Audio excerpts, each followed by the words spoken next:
అగ్రిగోల్డ్ ఆస్తుల అమ్మకానికి AP CID నిర్ణయం తీసుకుంది. 4వ విడతలో ఉన్న ఖరీదైన ఆస్తుల విక్రయానికి సంబంధించి హైకోర్టుకు నివేదిక సమర్పించింది.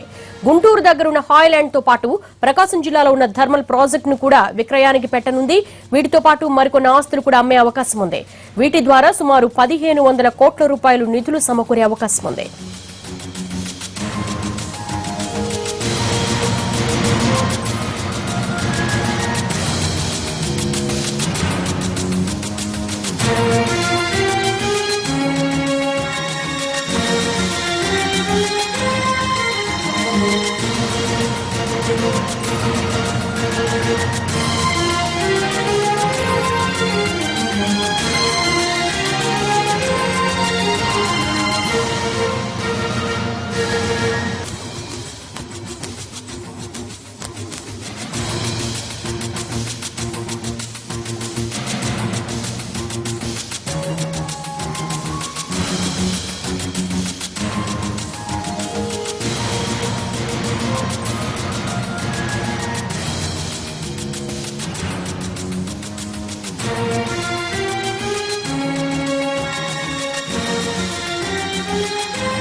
అగ్రిగోల్డ్ ఆస్తుల అమ్మకానికి సంబంధించి మనతో మాట్లాడేందుకు అగ్రిగోల్డ్ బాధితుల సంఘం అధ్యక్షుడు రమేష్ అందుబాటులో ఉన్నారు. రమేష్ గారు, గుడ్ ఈవినింగ్ అండి. Good evening madam. హైకోర్టుకు కమిటీ ఇచ్చిన నివేదికలో ఏ ఆస్తుల వివరాలు ఉన్నాయి? మనకి అందుతున్న సమాచారం ప్రకారం హాయ్లాండ్ అలాగే మిగతా ఆస్తులు కలిపి మొత్తం 1500 కోట్లు వచ్చే విధంగా ఉంది. ఈసారైనా కూడా బాధితుల కష్టాలు తీరుతాయని భావించవచ్చా? 100% మేడం.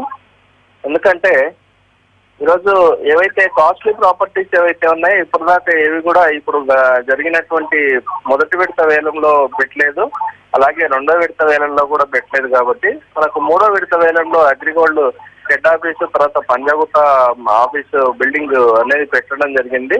అవి కొంతవరకు కాస్ట్లీ ప్రాపర్టీస్. వీటికంటే ముఖ్యంగా అతి ముఖ్యమైనటువంటి అధిక ధర కలిగిన విలువైనటువంటివి ఈ హాయ్లాండ్ అనేది అందరూ కూడా కస్టమర్స్ ఎదురు చూస్తున్నటువంటి ఒక కాస్ట్లీ ప్రాపర్టీ. ఇది సుమారుగా ఒక 1000 కోట్ల రూపాయల వరకు ఇది రావడానికి అవకాశం ఉంటుందని చెప్పేసి అనుకుంటున్నారు మార్కెట్ వాల్యూ ప్రకారంగా.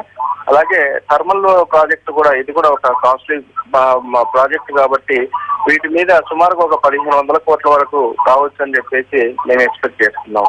సో ఇది అమ్మకాల ద్వారా మాక్సిమం గా ఈ చిన్న అమౌంట్స్ ఏవైతే ఉన్నాయో దాదాపు 20,000 లోపు ఉన్నటువంటి కస్టమర్లు సుమారుగా 50% వరకు ఒక 2,000 కోట్లు కనుక వస్తే చాలా మందికి క్లియర్ అవడానికి అవకాశం అనేది ఉంటుంది మేడం. అంటే రమేష్ గారు, ఇప్పటి వరకు బాధితులకు ఎంతెంత బకాయిలు ఉన్నాయి? ఇప్పటి వరకు ఎంత మందికి న్యాయం జరిగింది? అంటే టోటల్ గా వచ్చేసి మొత్తం 8 రాష్ట్రాల్లో 6,380 కోట్ల రూపాయలు బకాయిలుగా ఉన్నట్టుగా మనకు తెలుస్తుంది. అంటే ఇవి ఇంట్రెస్ట్ అనేవి యాడ్ చేయకుండా ఉన్నటువంటి అమౌంట్.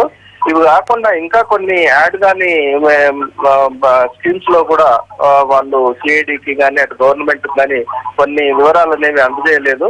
సో అవన్నీ కనుక కలుపుకుంటే ఇంకా పెరిగేటువంటి అవకాశం ఉంది.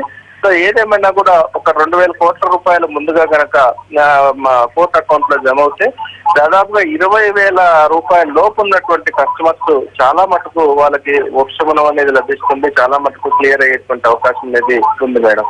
థ్యాంక్ యూ అండి రమేష్ గారు.